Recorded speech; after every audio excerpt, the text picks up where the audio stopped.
Tout le monde a entendu parler d'Auschwitz, ce camp de concentration et cette usine de la mort avec ses chambres à gaz et ses fours à incendie. Mais ce que nous allons vous présenter va au-delà du massacre systématique. Auschwitz ne se résumait pas au nombre de personnes tuées, c'était un lieu de misère et de douleur immense. Un lieu où la torture était une pratique courante, appréciée de ceux qui la pratiquaient. Auschwitz était un laboratoire de souffrance, dirigé par des sadiques en uniforme et par des codétenus transformés en monstres. Déshumanisation, jeux sadiques, expériences médicales, cellules debout, chiens déchirant des hommes enchaînés, ce n'étaient pas des incidents isolés. C'était le quotidien. Et juste au moment où vous pensez avoir vu le pire, vous découvrirez l'existence d'un instrument de torture si brutal que même les officiers SS ont prétendu qu'il n'existait pas. Tu n'es pas prêt pour ça. Camp de la mort d'Auschwitz. Auschwitz, le camp d'extermination emblématique de l'Europe occupée par les nazis, fut créé en 1940, juste après la conquête de la Pologne par l'Allemagne. Les nazis choisirent le site d'une ancienne caserne de l'armée polonaise dans la ville d'Oświęcim, qu'ils rebaptisèrent Auschwitz. Rudolf Höss, l'une des principales figures nazies, en fut nommé premier commandant. Sa mission consistait à transformer le site en une prison fonctionnelle. Au printemps 1941, le camp comptait environ 11 000 prisonniers, principalement polonais. Puis, l'Allemagne attaqua l'Union soviétique, et le nombre de détenus augmenta de manière exponentielle. À la fin de l'année, des prisonniers de guerre soviétiques furent transférés au camp, qui comptait alors environ 18 000 détenus. Ce site d'origine est devenu connu sous le nom d'Auschwitz-In. Il était reconnaissable à une grande porte d'entrée en fer avec les mots « Arbeit macht frei ». Le travail vous rendra libre. Pourtant, Auschwitz devint rapidement tout sauf un camp de travail. À l'intérieur, les prisonniers étaient affamés, torturés et épuisés à mort.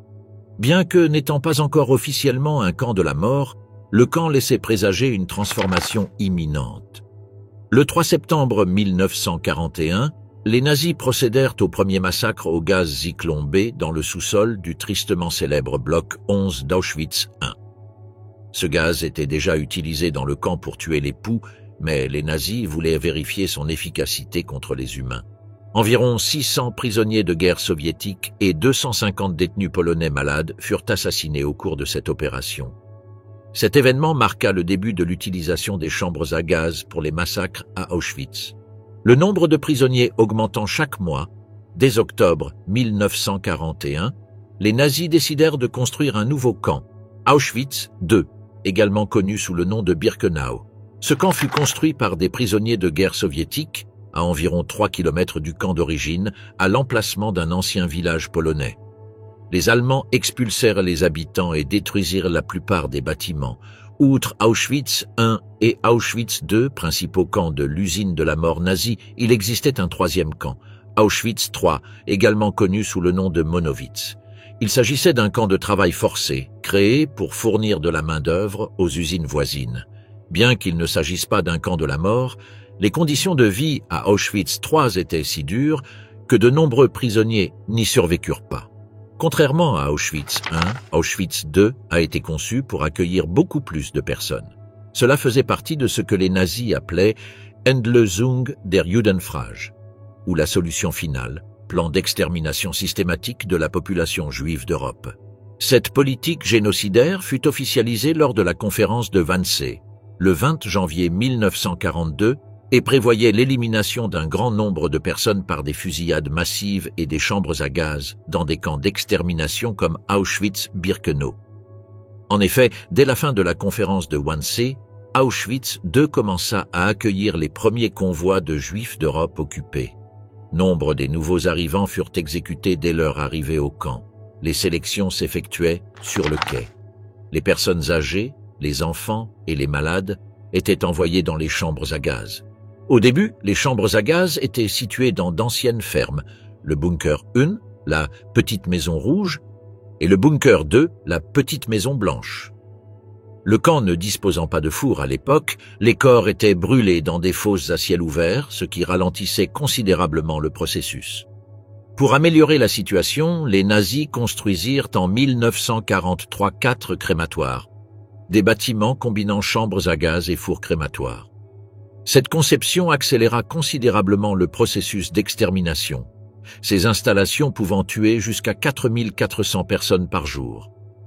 Afin d'améliorer encore l'efficacité de l'usine de la mort, une ligne ferroviaire fut prolongée jusqu'au centre de Birkenau afin de gérer les nombreux convois entrants. On estime que plus de 1,1 million de personnes furent tuées à Auschwitz. La plupart étaient des Juifs, mais parmi les victimes figuraient également des Polonais, des Roms, des prisonniers de guerre soviétiques et d'autres personnes qualifiées d'ennemis du régime nazi. L'extermination massive dura jusqu'au dernier jour, fin 1944, alors que les forces soviétiques approchaient d'Auschwitz, les nazis commencèrent à effacer les traces de leurs crimes. Heinrich Himmler ordonna la destruction de toutes les chambres à gaz et de tous les crématoires, à l'exception du crématoire 5, qui fut utilisé jusqu'à la fin. Lorsque les troupes de l'armée rouge libérèrent Auschwitz, il restait environ 8000 prisonniers que les nazis ne parvinrent pas à éliminer. Les autres furent soit tués, soit transférés dans d'autres camps. Ces survivants ont vécu pour raconter au monde l'une des plus grandes horreurs de l'histoire de l'humanité.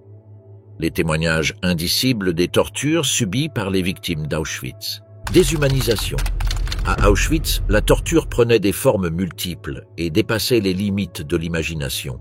Elle touchait tous les prisonniers sans exception. Son but n'était pas seulement de punir ou de faire souffrir, mais d'effacer l'idée même que les victimes étaient des êtres humains. Cette leçon leur était enseignée dès leur arrivée au camp. Ce fut la première torture qu'ils endurèrent, et celle qui perdura tout au long de leur incarcération, la déshumanisation. Arrivés au camp. À leur arrivée à Auschwitz, les prisonniers furent extirpés de force des wagons. Nombre d'entre eux avaient voyagé pendant des jours sans eau ni nourriture. Certains étaient malades, d'autres étaient déjà trop faibles pour marcher. Pourtant, ils n'avaient pas le temps de se reposer. Les gardes SS criaient sur les prisonniers et leur frappèrent le dos à coups de crosse pour les faire avancer. Les prisonniers étaient littéralement poussés à travers les portes du camp. Les aboiements stridents des chiens ne faisaient qu'ajouter au sentiment général de confusion et de désespoir. Les prisonniers reçurent l'ordre de se mettre en rang. Les hommes dans une rangée, les femmes et les enfants dans une autre. Les prisonniers jugés aptes au travail forcé étaient envoyés à droite, tandis que ceux jugés inaptes, comme les personnes âgées, les malades, les femmes enceintes, les mères avec de jeunes enfants, et la plupart des enfants, étaient envoyés à gauche. Aucun d'eux ne savait que la gauche signifiait la mort. Ils croyaient aller aux douches. Après la sélection, les prisonniers se faisaient raser les cheveux. Ces cheveux étaient ensuite utilisés pour divers procédés de fabrication. Ils étaient dépouillés de leurs vêtements et confisqués à tous leurs effets personnels, montres, chaussures, photos de famille. Tout était perdu. On leur a ensuite dit d'aller aux douches.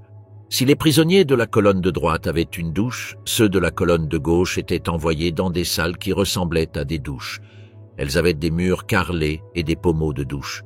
Mais au lieu d'eau, les pommeaux libéraient un gaz toxique. L'exposition au gaz provoquait la mort en quelques minutes.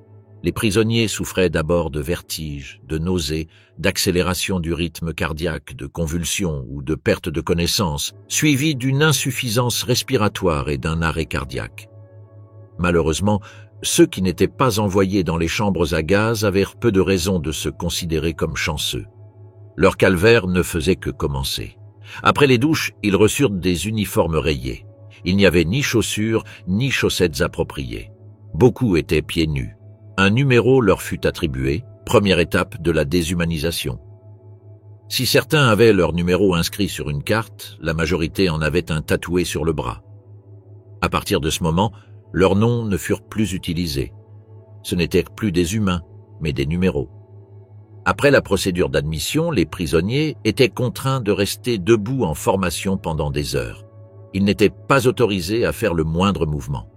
Quiconque tombait était battu, même s'il s'effondrait d'épuisement. Ils étaient ensuite envoyés dans des baraquements, des locaux surpeuplés et froids, plus adaptés aux animaux qu'aux hommes.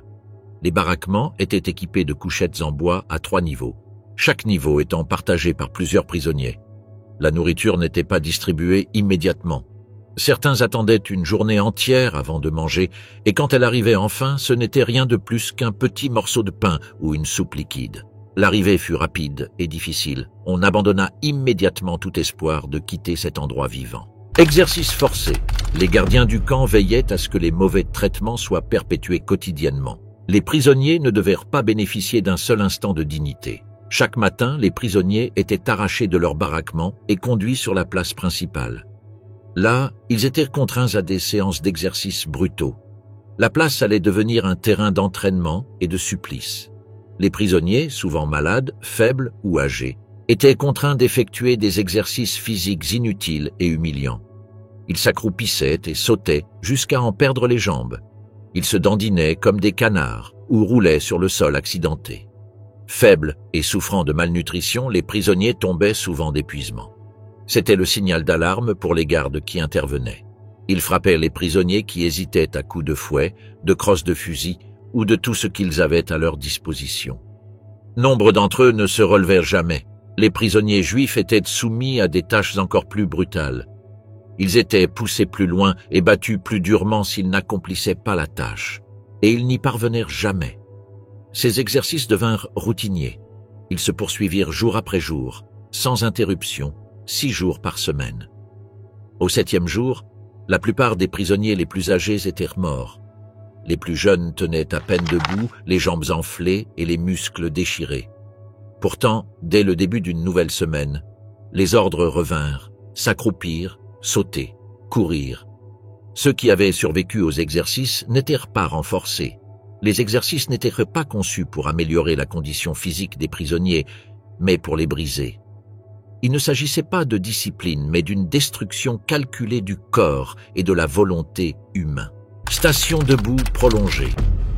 Les gardes d'Auschwitz étaient si créatifs dans la manière de tourmenter les prisonniers qu'ils ont même fait de l'immobilité une forme de torture. Lors des appels du matin, les prisonniers étaient contraints de rester immobiles pendant des heures. Les gardes les alignaient en rang, épaule contre épaule, et ordonnaient à chacun de rester immobile. Peu importait que le soleil leur brûle la peau ou que la pluie trempe leurs vêtements. Peu importait qu'ils soient malades, affamés ou souffrants. Personne n'avait le droit de s'asseoir, de s'appuyer ou de parler. Si quelqu'un s'évanouissait, on le ramenait dans le rang. Si quelqu'un tombait, on le battait. Kazimierz Albin, l'un des survivants d'Auschwitz, se souvient d'un de ces châtiments. Un jour, un prisonnier s'évada. Lors de l'appel du soir, le commandant du camp avertit les autres. Si personne ne se manifestait, tous seraient punis. Personne ne parla. Le commandant fit alors signe aux gardes. Ces SS féroces sillonnèrent les rangs, frappant à coups de poing et de pied les prisonniers silencieux. Pourtant, les prisonniers n'étaient pas autorisés à bouger, sinon ils seraient encore plus battus. Le temps passait lentement. Les prisonniers devaient rester sur place toute la nuit, sans eau ni nourriture. Leurs jambes tremblaient, leurs muscles se contractaient, certains s'effondraient d'épuisement, d'autres perdaient connaissance debout. Ceux qui se mouillaient étaient moqués. Ces pauvres gens n'avaient pas le choix. Ils n'avaient pas le droit de sortir du rang, même pour se soulager. Un prisonnier, incapable de se retenir, urinait sur place. Les gardes lui hurlaient dessus, puis le frappaient à coups de crosse et de poing. Le lendemain, les prisonniers étaient toujours debout. Ils étaient sur la place depuis la veille. Finalement, à 2 heures de l'après-midi, 11 hommes furent emmenés pour être interrogés. Les autres furent renvoyés. Certains durent être ramenés dans leur quartier. Leurs pieds étaient enflés. Nombre d'entre eux avaient les vêtements trempés de sueur et de crasse. Et cela arriva plus d'une fois. Chaque appel suscitait la même peur. Les prisonniers ne savaient jamais combien de temps ils resteraient debout. Parfois, c'était 2 heures. Parfois plus. Même par les pires conditions météorologiques, les prisonniers étaient contraints de rester debout. Sous la neige, le vent, la chaleur. Personne n'était excusé. Ceux qui tremblaient étaient sommés de cesser de trembler. Ceux qui trébuchaient étaient battus. Les pires appels se produisaient après des actes de sabotage ou de résistance. Ces jours-là, les gardes maintenaient tout le monde debout toute la nuit. Au matin, les corps gisaient au sol, raides et gelés. Il arrivait que des prisonniers soient contraints de rester debout et d'observer l'arrivée des nouveaux arrivants. Lors des exécutions, ils étaient contraints de rester debout et d'observer. Bien qu'ils ne subissent pas de supplice direct, voir d'autres personnes mourir était une torture. Les prisonniers erraient alors à leur tour. Il n'y avait aucune dignité, aucun repos. Le supplice était constant. Le pire, c'est que les prisonniers n'avaient pas le droit d'y réagir. Ils devaient regarder droit devant eux, en essayant de ne pas cligner des yeux, et encore moins de pleurer. Torture à l'eau froide. Les méthodes de torture utilisées sur les prisonniers sans défense, qui ne pouvaient absolument rien faire pour soulager leur souffrance, étaient pratiquement illimitées. L'une de ces méthodes était la torture à l'eau froide. C'était fin novembre 1941, lorsqu'un groupe de prisonniers de guerre soviétiques fut rassemblé pour se laver. Arrivés à Auschwitz 2 mois plus tôt, ils ne s'étaient pas lavés depuis leur arrivée. Leur corps était sale, la peau couverte de crasse. La plupart ne portaient que des haillons déchirés. Les soldats soviétiques furent rassemblés dans une grande salle de douche. Le bâtiment était si froid que la plupart des prisonniers hésitaient à se déshabiller lorsque les gardes le leur demandaient. Les gardes commencèrent à crier, mais les soviétiques hésitaient encore à se déshabiller. Puis, sans prévenir, les gardes ouvrirent les vannes. Un jet d'eau froide à haute pression frappa les hommes. Les gardes les arrosèrent au visage, directement dans les yeux, la bouche et les oreilles. À des températures glaciales, l'eau glacée provoquait une sensation de brûlure. Les prisonniers soviétiques tentèrent de se protéger, mais en vain. Certains tentèrent de ramper sous les bancs, tandis que d'autres se cachèrent derrière les corps des soldats évanouis sous le choc. Lorsque les gardes fermèrent les douches, le sol était jonché de cadavres. Des prisonniers de guerre soviétiques, affaiblis et gelés, gisaient immobiles. Leur peau pâlit et leurs lèvres bleuirent. Il n'y avait pas de serviettes pour se sécher, pas de vêtements secs pour se changer. Ceux qui pouvaient encore bouger devaient enfiler des chiffons mouillés et retourner à leur caserne. D'autres étaient traînés, incapables de marcher. Personne ne protesta. Personne ne posa de questions. Les survivants gardèrent la tête basse. Ils savaient ce qui les attendrait s'ils refusaient à nouveau. Cette nuit-là, la caserne était silencieuse. Les hommes grelottaient dans leurs vêtements mouillés. Il n'y avait pas de couverture pour se réchauffer. Le lendemain, beaucoup de ces pauvres soldats étaient morts. Le camp n'en garda aucune trace. Leurs noms disparurent. À Auschwitz, les gardes ont transformé l'eau, source de vie, en outil de torture. Alimentation forcée. Il en était de même pour la nourriture, également utilisée comme méthode de torture. Généralement, les repas quotidiens à Auschwitz étaient maigres, avariés ou remplis de déchets non comestibles. Mais parfois, les gardes s'efforçaient de les rendre si insupportables qu'ils blessaient les prisonniers. Un détenu, qui a témoigné de crimes contre des prisonniers, a raconté comment on lui avait apporté un jour une grande assiette de salade de hareng. Le problème, c'est que la salade était tellement salée qu'elle lui brûlait la bouche et la gorge. Étant gravement mal nourri et déshydraté, le sel l'a fait suffoquer et, après seulement quelques bouchées, son estomac s'est retourné. Il a vomi tout ce qu'il avait mangé. Mais voir un homme en proie au tourment ne suffisait pas aux gardes. Ils lui ordonnèrent donc de lécher son vomi dans l'assiette et de le manger à nouveau.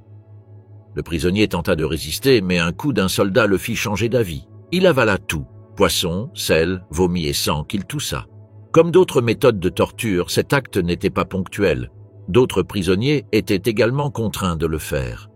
Chaque fois qu'un vomissait à cause d'une nourriture avariée, il était obligé de la manger.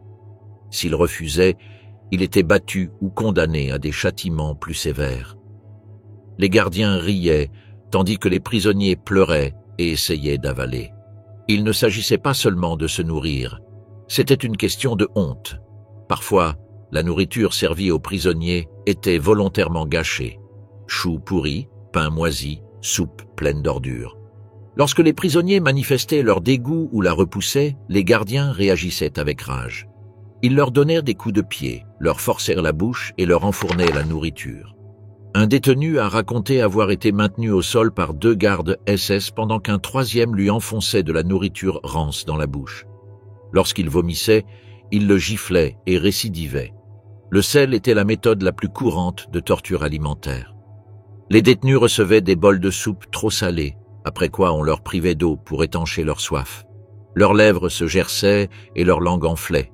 Malgré cela, toute nourriture devait être consommée. Ce type de torture ne laissait aucune cicatrice visible, mais brisait le moral des prisonniers. Ils perdèrent le contrôle de leur corps. Ils étaient transformés en objets de ridicule. Leur dignité était bafouée, ils étaient complètement déshumanisés. Mais le déni de la dignité humaine fondamentale n'était qu'une partie de la torture. Les autorités du camp ne voulaient pas seulement que les prisonniers se sentent indignes de vivre, elles voulaient qu'ils vivent dans la peur constante, la peur d'être blessés, la peur d'être tués. Chaque jour comportait le risque d'être extrait de la foule et emmené. La moindre erreur pouvait coûter la vie. C'est peut-être ce type de torture, bien que moins douloureux, qui laissait les plus profondes cicatrices chez les prisonniers. Instiller la peur. Les gardes utilisaient diverses méthodes pour terrifier les prisonniers. La plus courante était la pendaison publique à laquelle tout le monde était contraint d'assister. Les détenus étaient obligés de se tenir debout en rang pendant la préparation de la potence. Un haut-parleur annonçait le crime et la sentence. Il n'y avait aucune exception quant aux personnes pouvant être exécutées. Même les enfants n'étaient pas épargnés. Les victimes étaient traînées jusqu'à la potence, des cordes autour du cou. Les prisonniers étaient contraints d'assister à toute la procédure. Ils devaient voir leurs proches tomber à travers la trappe et entendre le son de leur dernier souffle. Un jour, les gardiens organisèrent une célébration spéciale de la Hanouka pour les détenus juifs. Lors de cette fête, aussi appelée fête des Lumières, les Juifs avaient coutume d'allumer une menorah, un candélabre à 9 branches. Mais au lieu de bougies, les gardiens utilisèrent les corps de 9 hommes morts, les suspendant à des poteaux. Ils forcèrent ensuite les prisonniers à les enduire d'huile et à y mettre le feu. Pendant que les corps brûlaient dans la nuit, les prisonniers étaient obligés de chanter des chants de Noël au lieu de prières juives. Torture physique.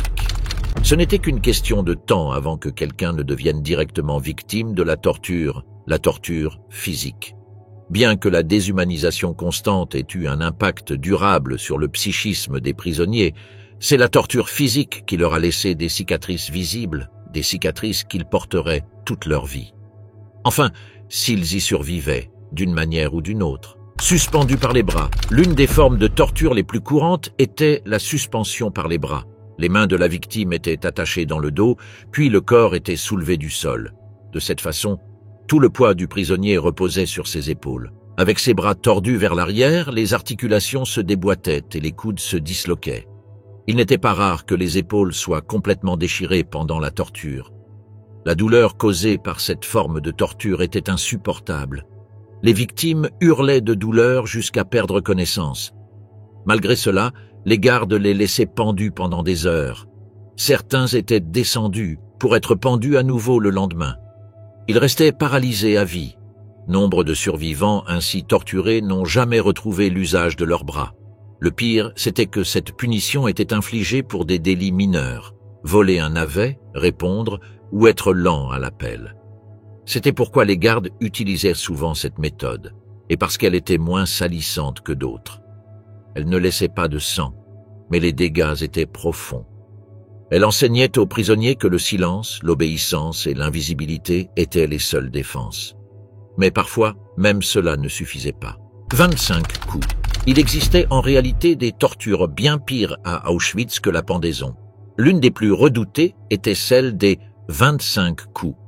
Les prisonniers la redoutaient plus que tout. Elle aussi était utilisée pour des erreurs mineures et était administrée sans avertissement préalable. Le gardien donnait simplement l'ordre « Emmenez-le pour 25 coups ». Le prisonnier était conduit au centre du bloc ou du chantier, où un banc ou un cheval de bois était installé. Il devait retirer son pantalon, placer ses jambes dans les ceps et se pencher tandis que 2 gardes lui tenaient les mains. Puis les coups commençaient. Les gardiens utilisaient généralement une épaisse matraque en caoutchouc ou un bâton en bois pour frapper les fesses, le dos ou les cuisses du prisonnier de toute leur force. Le prisonnier était obligé de compter chaque coup à voix haute. 1, 2, 3.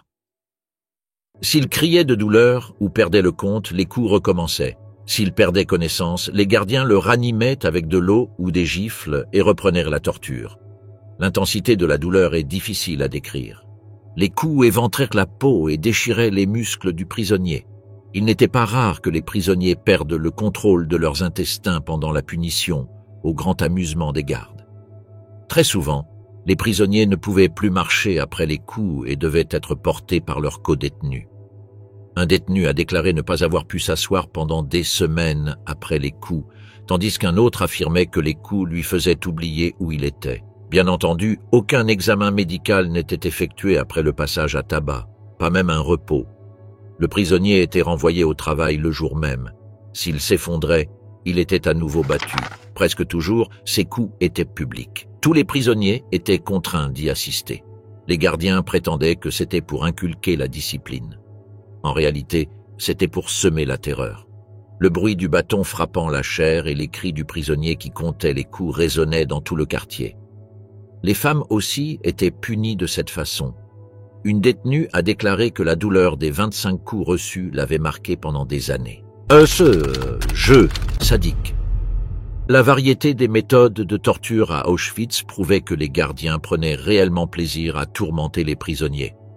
Pendant de nombreuses années après la guerre, psychologues et historiens ont cherché à comprendre comment des individus ordinaires, comme les gardiens des camps de la mort, étaient devenus les auteurs d'actes d'une cruauté extrême.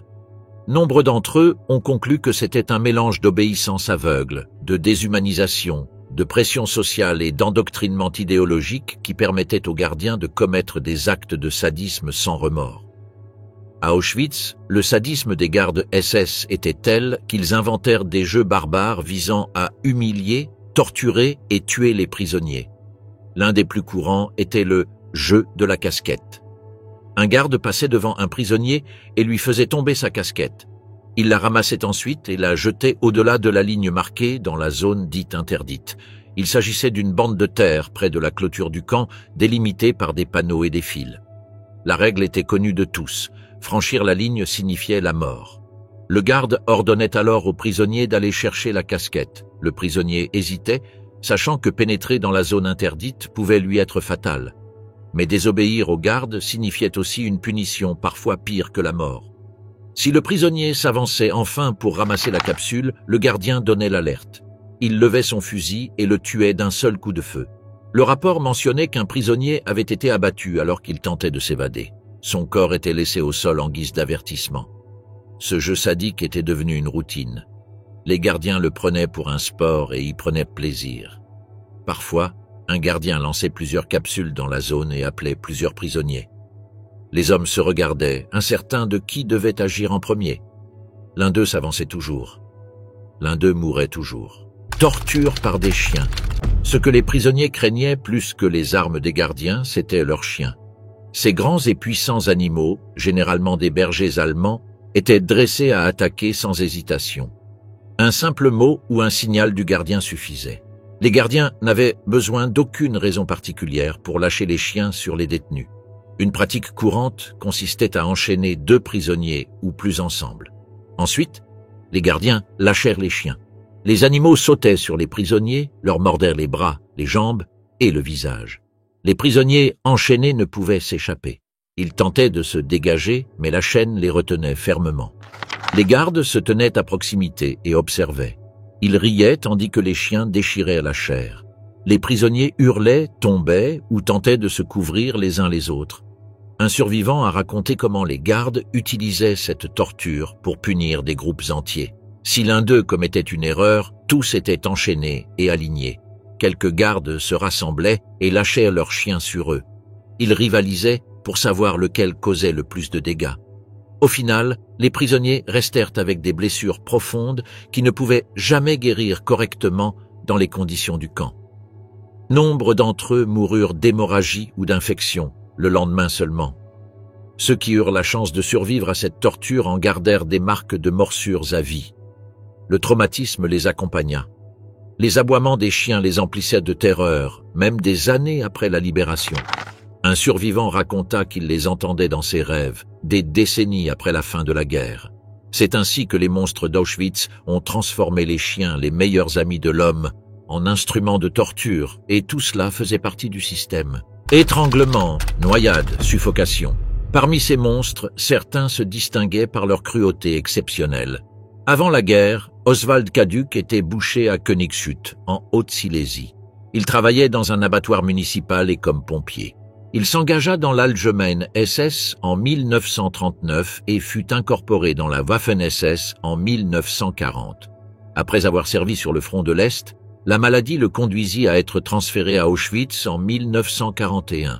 Là, il gravit les échelons, passant de garde à Blockführer, puis à Rapportführer, responsable des appels et des mesures disciplinaires. Caduc devint célèbre comme l'un des gardiens les plus brutaux du camp. Il était connu pour administrer lui-même des injections mortelles de phénol dans le cœur des enfants, quelques instants seulement après leur avoir remis des ballons. Les prisonniers le craignaient tellement qu'ils évitaient même de le regarder. Il tuait les prisonniers sans raison. Il utilisait ses mains ou des outils simples.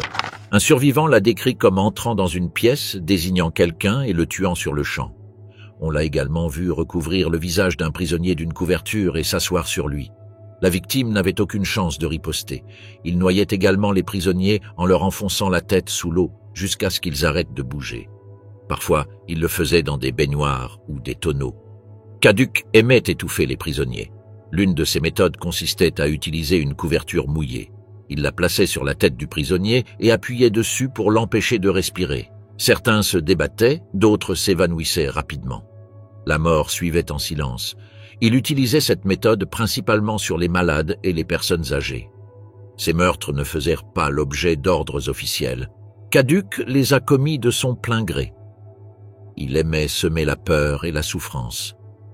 Les survivants se souviennent de son visage, de sa voix et de son rire pendant les meurtres. Après la guerre, Caduc fut arrêté par les autorités soviétiques. En 1947, un tribunal militaire soviétique le condamna à 25 ans de travaux forcés, mais il fut libéré en 1956. Il s'installa alors à Berlin-Ouest où il travailla comme infirmier et fut surnommé « Papa Caduc » par ses patients. En 1959, Caduc fut de nouveau arrêté et devint l'un des principaux accusés du procès d'Auschwitz à Francfort. Il fut reconnu coupable de 10 chefs d'accusation de meurtre et de participation au meurtre collectif d'au moins 1000 personnes. Coups et abus de la part des capos. La véritable tragédie du camp d'Auschwitz résidait dans la présence de tortionnaires parmi les prisonniers. Outre les gardes en uniforme SS, les prisonniers vivaient dans la peur constante de leurs codétenus, les capos. Ces hommes, anciens criminels, détenaient également un pouvoir de vie et de mort. Les capos étaient des fonctionnaires prisonniers nommés par les SS pour superviser le travail forcé et maintenir l'ordre dans le camp. Les capos étaient souvent choisis parmi les prisonniers de droit commun ou politique et bénéficiaient de certains privilèges, tels qu'une meilleure nourriture, des vêtements et un meilleur logement en échange de leur coopération. Si certains capos utilisaient leur position pour aider d'autres prisonniers, d'autres étaient connus pour leur brutalité, dépassant souvent la cruauté des gardes SS afin de préserver leur statut et leurs privilèges. Ce comportement était parfois motivé par l'instinct de survie, car ne pas répondre aux attentes des SS pouvait entraîner une punition, voire la mort. La plupart des capos utilisaient les coups pour maintenir l'ordre, ce qui était d'ailleurs une réalité quotidienne à Auschwitz. Les capos frappaient les prisonniers dans les reins ou les testicules. Ils utilisaient des gourdins pour frapper la tête, le dos et les jambes. Une simple erreur, comme hésiter à obéir à un ordre, pouvait déclencher une attaque brutale. Parfois, il n'y avait aucune raison. La violence était aléatoire et servait de contrôle. Certains capos, cependant, allaient plus loin dans la torture. Ils prenaient un prisonnier et lui brisaient les jambes avec une barre de métal. Puis, ils lui ordonnaient de se lever et de courir.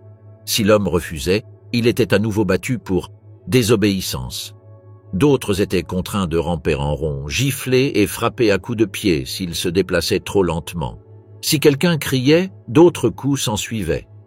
De toute évidence, pour certains capos, la violence n'était pas seulement une punition, c'était un divertissement. Ils aimaient particulièrement se montrer devant les gardes SS. Ils voulaient s'assurer de ne pas être remplacés et de ne pas devenir ainsi la victime d'un nouveau capot. Gorges écrasées. Similaires aux capos, les blocs-L-test, ou anciens de bloc, étaient chargés du maintien de l'ordre dans les casernes. Leurs tâches comprenaient la supervision des tâches quotidiennes, l'appel, la propreté et la discipline des prisonniers de leur bloc. Eux aussi usaient de leur pouvoir pour torturer les prisonniers en silence, sans ordre. Le récit d'un survivant décrit un ancien du bloc qui avait une routine malsaine. Il plaçait un prisonnier à terre, face contre terre.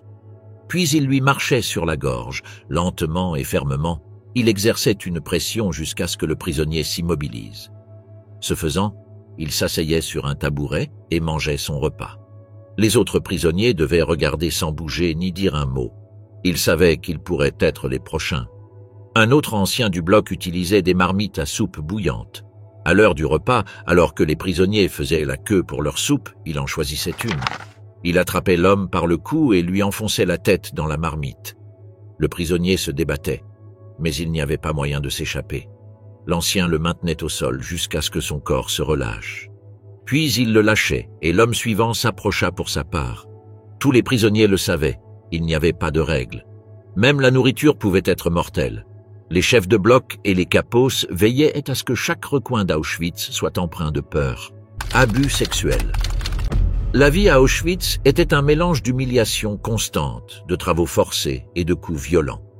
Sans exception, des enfants aux personnes âgées, chacun était soumis à des traitements inhumains. Mais à Auschwitz, seules les femmes étaient exposées à un autre danger, les violences sexuelles. Les gardes SS du camp exerçaient un contrôle total sur la vie des prisonniers et, comme nous allons le voir, sur leur corps. Ils étaient libres de choisir n'importe quelle femme et de la contraindre à un acte sexuel. Parfois, cela se faisait en échange de nourriture, de protection ou de travaux légers. Mais ces marchés n'étaient pas conclus librement. La faim et la peur rendaient toute résistance impossible. De nombreuses femmes cédaient simplement pour survivre un jour de plus. Cependant, la plupart étaient emmenées de force. Les abus commençaient par un appel nominal dans le camp des femmes. Les gardes profitaient de ces occasions pour sélectionner les femmes qu'elles trouvaient attirantes. La sélection avait généralement lieu le soir. Les femmes étaient conduites dans des pièces séparées ou des baraquements et revenaient en silence, horrifiées, honteuses et transformées. Avec l'expansion des abus sexuels, les responsables d'Auschwitz organisèrent des bordels dans le camp. Officiellement, ces maisons étaient réservées aux prisonniers de sexe masculin, aux capos et aux anciens de bloc afin de les encourager à travailler. Mais les femmes envoyées là-bas étaient elles-mêmes prisonnières. Certaines se portèrent volontaires pour échapper à des conditions pires. D'autres y furent contraintes.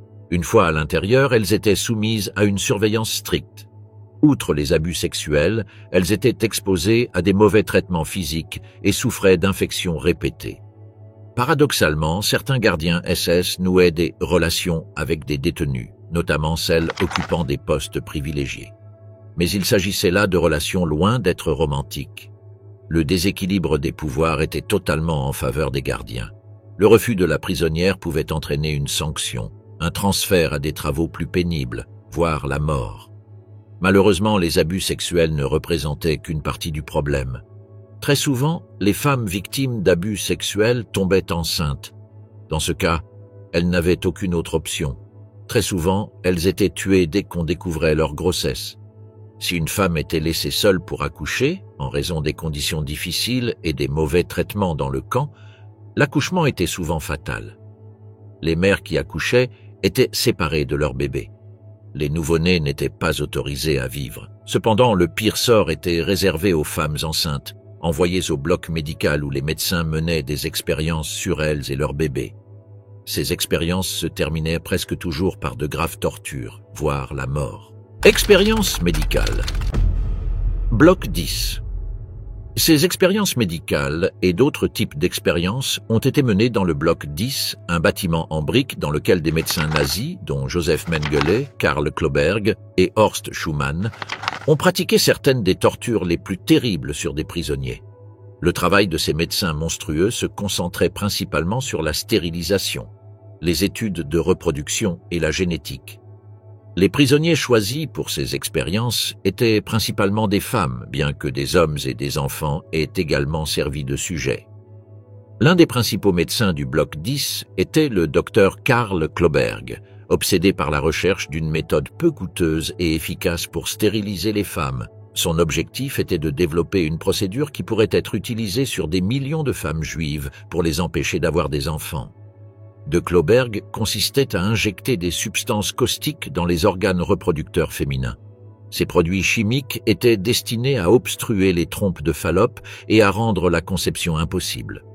Les injections étaient extrêmement douloureuses et causaient souvent de graves dommages.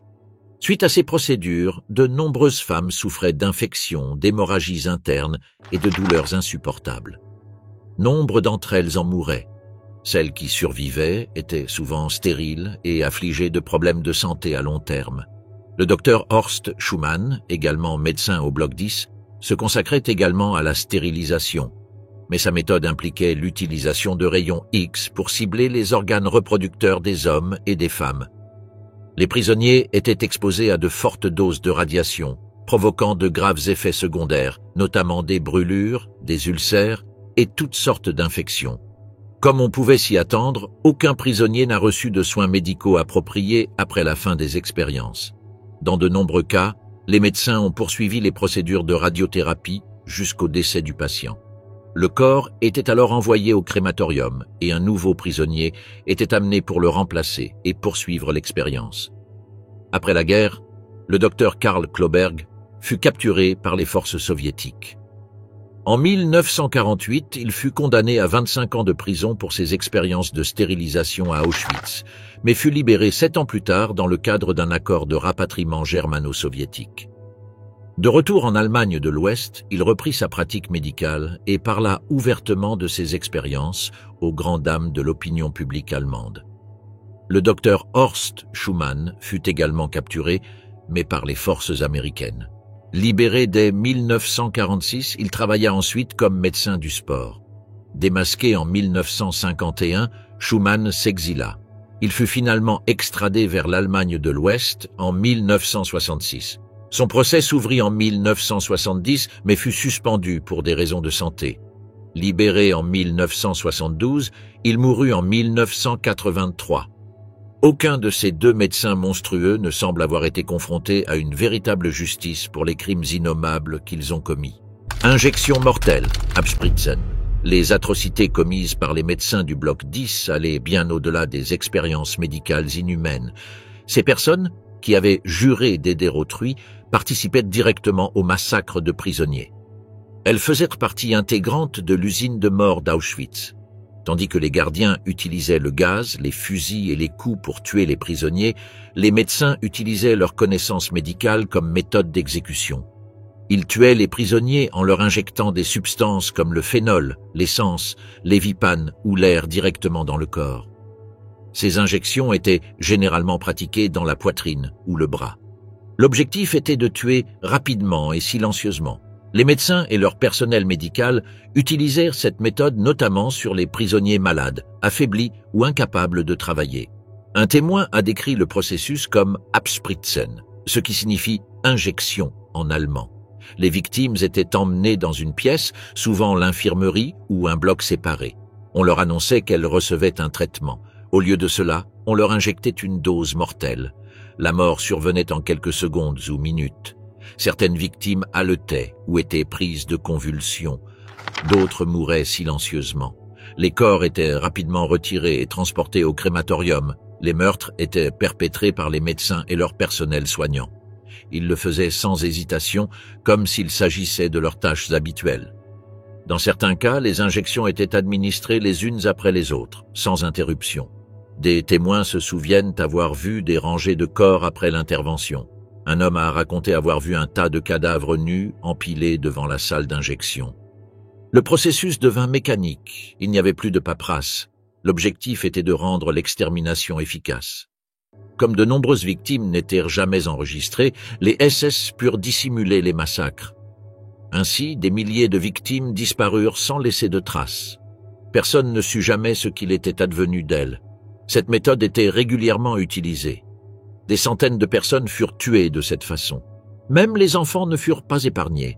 Dans un cas, 2 convois ferroviaires arrivèrent de la ville de Zamość, en Pologne. Les enfants amenés étaient des garçons âgés de 13 à 15 ans. Au moins 60 d'entre eux furent tués en une seule journée par injection de phénol.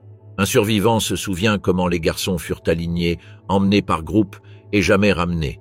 Quiconque ne pouvait plus servir au camp était admissible à une injection létale. Ils étaient rapides, silencieux et laissaient peu de traces. Cette méthode reflétait l'approche froide et systématique des meurtres de masse dans le camp. Joseph Mengele. Le bloc 10, l'hôpital de l'enfer, était cependant de loin surtout connu pour les expériences macabres du docteur Joseph Mengele.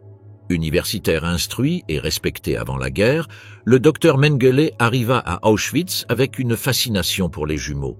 Il croyait qu'il détenait la clé de la compréhension de l'hérédité, une connaissance qui, espérait-il, servirait l'objectif nazi d'expansion de la race aryenne. Cependant, ces méthodes à Auschwitz étaient tout sauf scientifiques. Elles étaient brutales. Dès l'arrivée du convoi, les jumeaux étaient séparés de la foule. On leur offrait une meilleure alimentation et des soins médicaux, mais uniquement pour les maintenir en vie afin de mener des expériences. Mengele leur faisait subir des soins médicaux quotidiens, notamment des prélèvements sanguins fréquents, des injections douloureuses et des interventions chirurgicales comparatives. Une fois la phase de recherche terminée, ils étaient tués en même temps. Un autre groupe ciblé pour l'expérimentation était celui des nains, des bossus et des personnes atteintes de malformations congénitales. Ces individus étaient également séparés lors de la sélection et placés sous observation particulière. Mengele souhaitait découvrir la cause de leurs anomalies. Son équipe pratiqua des autopsies complètes sur leur corps, incluant un examen détaillé des os, des organes et des tissus.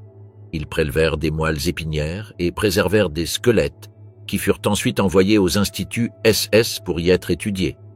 Des enfants et des adolescents atteints d'une maladie appelée gangrène sèche du visage ont également été étudiés.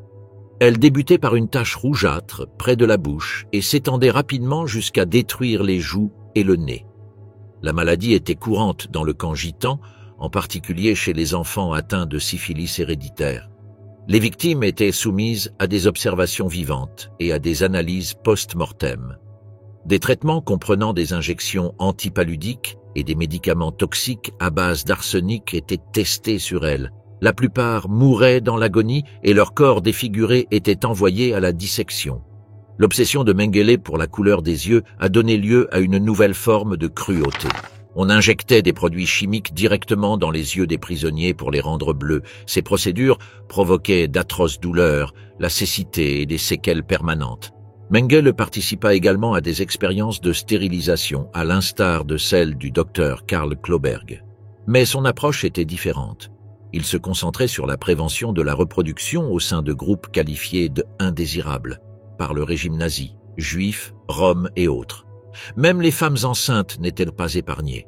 Elles étaient examinées puis envoyées dans les chambres à gaz, uniquement pour que leur corps soit ramené en salle de dissection.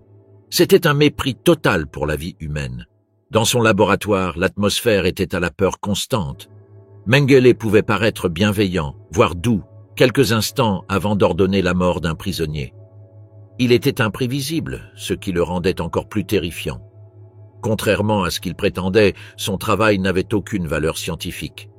Il était motivé par une idéologie raciste et une volonté de façonner le monde selon les fantasmes nazis. Malheureusement, le docteur Joseph Mengele, surnommé l'Ange de la Mort, réussit à échapper à la justice jusqu'à la fin de ses jours. Immédiatement après la guerre, Mengele fut brièvement détenu par les forces américaines, mais libéré faute de papier d'identité. Il avait évité le tatouage sanguin double S, un élément clé de l'identification du personnel nazi.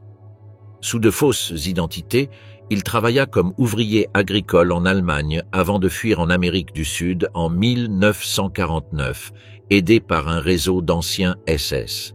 En Amérique du Sud, Mengele s'installe en Argentine, mais déménage au Paraguay puis au Brésil après la capture d'Adolf Eichmann en 1960. Il meurt d'un accident vasculaire cérébral en 1979 en tant qu'homme libre. Torture au bloc 11. Après tout ce que nous avons entendu sur les méthodes de torture utilisées à Auschwitz, aussi incroyable que cela puisse paraître, nous n'avons pas encore atteint l'endroit le plus redouté des prisonniers. Voici l'histoire du tristement célèbre bloc 11. Cellule debout. Le bloc 11, aussi appelé prison du camp, se trouvait à l'intérieur d'Auschwitz I. Les prisonniers le craignaient plus que tout autre endroit du camp. Situé près du mur noir, il était utilisé pour la torture, la famine et les exécutions. Les pires cellules se trouvaient au sous-sol. C'étaient des cellules de punition, mais les prisonniers les appelaient cellules debout. C'étaient de petites chambres en briques, mesurant chacune à peine 90 cm sur 90. 4 prisonniers étaient entassés dans ces espaces étroits par une petite porte au niveau du sol. Une fois à l'intérieur, ils ne pouvaient que rester debout. Il n'y avait pas de place pour s'asseoir ou s'allonger. L'air était vicié et limité. Une petite ouverture permettait un peu d'aération, mais ce n'était pas suffisant. Comme ils étaient maintenus debout, les prisonniers pouvaient difficilement dormir. Ils ne pouvaient que s'appuyer les uns contre les autres pour se reposer. Si l'un d'eux perdait connaissance, il s'effondrait tout simplement contre les autres. Il n'y avait pas non plus de place pour se soulager. Il devait le faire debout. Avec le temps, le sol de la cellule était imbibé d'urine et d'excréments, obligeant les prisonniers à se tenir debout dans leurs propres excréments. Sans ventilation, la puanteur était insupportable. Les prisonniers étaient enfermés dans des cellules debout toute la nuit après une journée entière de travail forcé.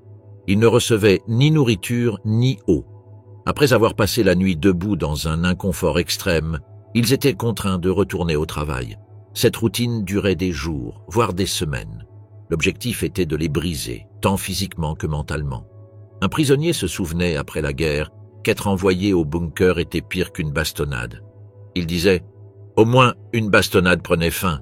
Dans le bunker, il n'y avait pas de fin. Le temps s'arrêtait. » Il décrivait le bruit des hommes gémissant dans le noir, murmurant des prières ou demandant de l'eau qui ne venait jamais comme l'expérience la plus horrible de sa vie. Mais le bloc 11 ne se résumait pas aux cellules debout. Il abritait également des cellules où les prisonniers étaient amenés pour être interrogés sous la torture.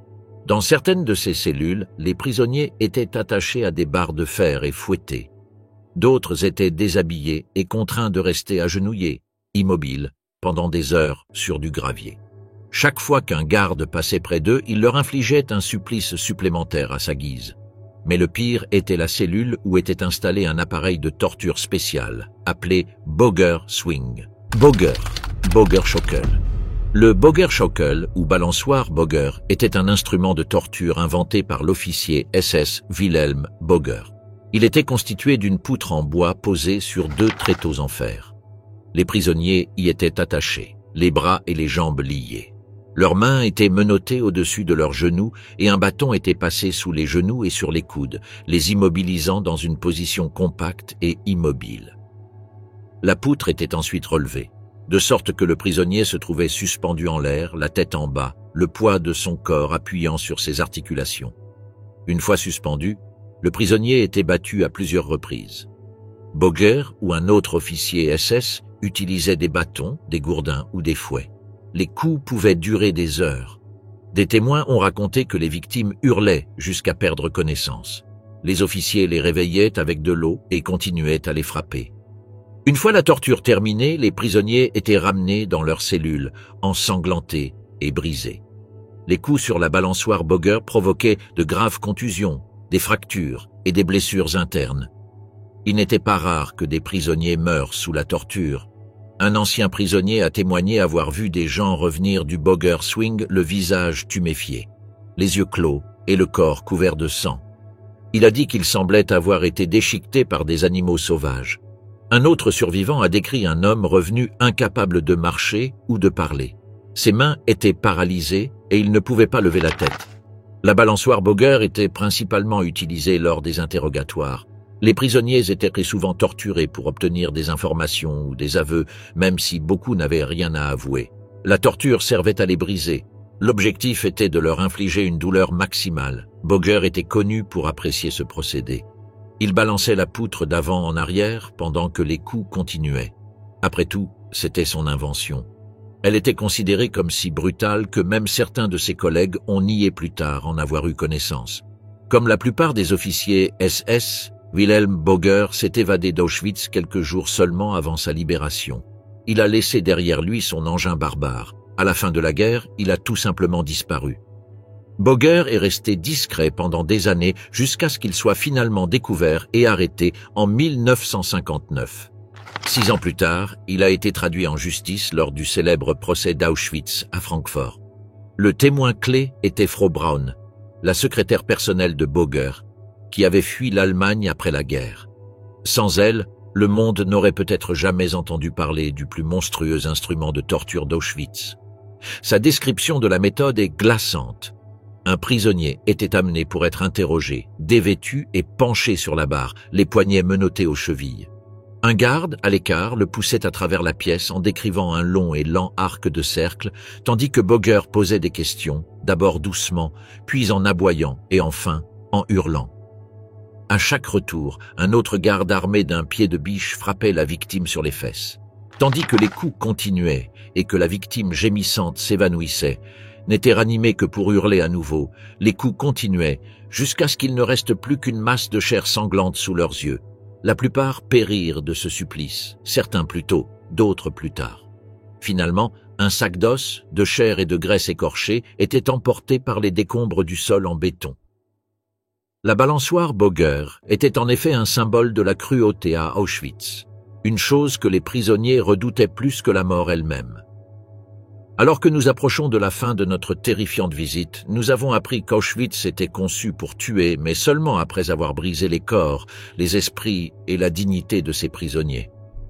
La torture n'était pas une exception, c'était la règle. Et elle n'avait qu'un seul but, briser l'esprit humain de manière irréparable. Aujourd'hui, nous devons tirer les leçons de ce qui a été fait au nom de l'idéologie, de l'obéissance et de la haine. Merci d'avoir regardé.